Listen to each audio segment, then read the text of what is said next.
తెలుగుదేశం పార్టీని నేను అడుగుతా ఉన్నా, పుంగనూరులో పోలీసులకు రక్తాలు వచ్చినట్లు మీరు కొట్టలేదా?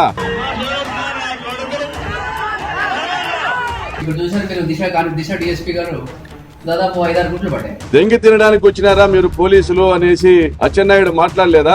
ఎందుకు దెంగి తినడానికి వచ్చారని చెప్పి నేను అడుగుతున్నాను. చంద్రబాబు నాయుడు బూతులతో పోలీసులపై విరుచుకుపడలేదా? ఈ పోలీసులు కూడా గుర్తుపెట్టుకోవాలి, మిమ్మల్ని కూడా బొక్కలో పెడతా. పోలీసులు కూడా మానవ హక్కులు ఉల్లంఘన చేస్తే మీ ఇష్ట ప్రకారం మీరు చేయలేదు. వీళ్ళు కూడా నక్సలైట్లుగా తయారు. మాట్లాడడానికి మా హక్కు ఉంది. డిఎస్పీ గారు ఐ హావ్ రైట్ కేసు పెట్టుకోండి. రేపు వచ్చేది మేము, పోస్టింగ్ నిర్ణయించేది నేను.